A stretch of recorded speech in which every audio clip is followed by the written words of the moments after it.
यह कथा भगवान जगन्नाथ जी और उनके एक साधारण भक्त प्रभुदास की है। पुरी में प्रभुदास नाम का एक सीधा साधा पान वाला रहता था। वह भगवान जगन्नाथ का बहुत बड़ा भक्त था। दिन भर भगवान को 56 भोग और तरह तरह के पकवान का भोग लगाया जाता था। यह सब देखकर प्रभुदास के मन में अक्सर एक ही सवाल आता था कि भगवान को सब कुछ मिलता है, लेकिन भोजन के बाद खाने के लिए पान क्यों नहीं मिलता। उनके मन में बस यही इच्छा थी कि काश उसके हाथ का बना पान भी भगवान तक पहुंच पाता। भगवान अपने भक्तों के मन की बात अच्छी तरह जानते हैं। प्रभुदास की इस छोटी सी और पवित्र इच्छा को पूरा करने के लिए भगवान जगन्नाथ और उनके भाई बलभद्र ने एक अनोखी लीला रची।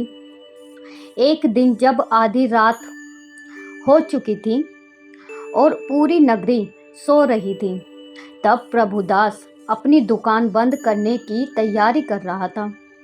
तभी उसकी कुटिया के दरवाजे पर हल्की सी खटखटाहट हुई।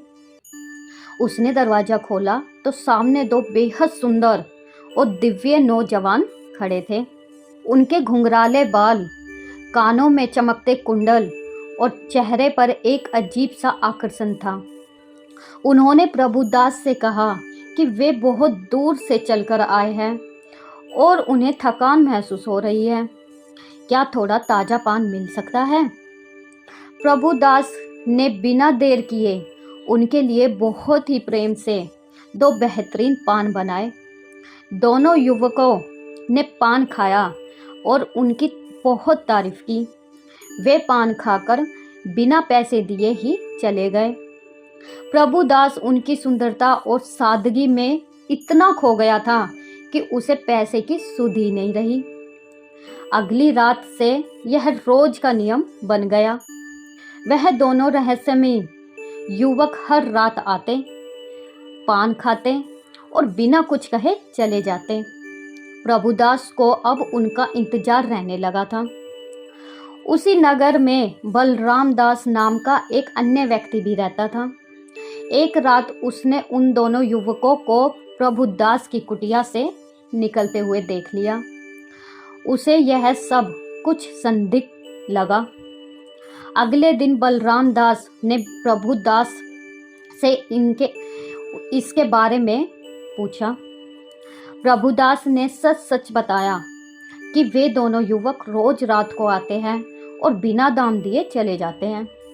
यह सुनकर बलराम दास ने प्रभुदास को समझाया कि आज जब वे दोनों आए तो उनसे पान के पैसे जरूर मांगना, और अगर वे पैसे ना दे तो कहना कि वे अपनी चादर बंधक के रूप में यहीं छोड़ जाए। रात हुई और वे दोनों युवक हमेशा की तरह फिर से पान खाने पहुँचे। पान खाने के बाद जब प्रभुदास ने उनसे पैसे मांगे तो वे बोले कि वे आज कोई धन साथ नहीं लाए हैं, कल आकर दे देंगे। लेकिन प्रभुदास ने बलराम दास की बात मानते हुए कहा कि बिना दाम के वे उन्हें नहीं जाने दे सकता। यदि पैसे नहीं हैं तो उन्हें अपनी चादरें यहीं रखनी होंगी। दोनों युवक मुस्कुराए और अपनी श्वेत चादरें वहीं छोड़कर चुपचाप वहां से चले गए।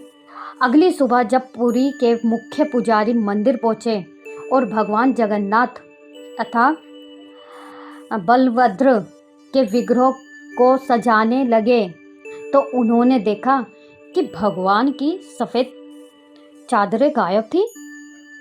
मंदिर में हड़कंप मच गया।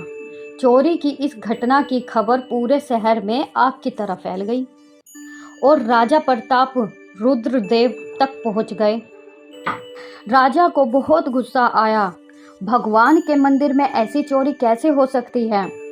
उसी रात भगवान जगन्नाथ ने बलराम दास को सपने में दर्शन दिए। भगवान मुस्कुराए और बताया कि वे दोनों युवक कोई और नहीं बल्कि स्वयं जगन्नाथ और बलभद्र थे। जो प्रभुदास के हाथों का पान खाने रात को जाते थे। भगवान ने यह भी बताया कि वे चादरें चोरी नहीं हुई है, बल्कि उन्होंने खुद अपनी इच्छा से प्रभुदास को अपनी चादरें दी है, क्योंकि वह उनकी सच्ची भक्ति का प्रतिफल है। भगवान ने बलराम दास से कहा कि वह सुबह राजा को सब कुछ सच सच बता दे। सुबह होते ही बलराम दास ने राजा के दरबार में जाकर सारी बात सच सच बता दी। राजा और मंत्री तुरंत प्रभुदास की छोटी सी कुटिया की तरफ दौड़े। जब राजा ने प्रभुदास से पूछा तो वह घबरा गया और डरते हुए अपनी दुकान के कोने से सफ़ेद चादरें निकालकर ले आया।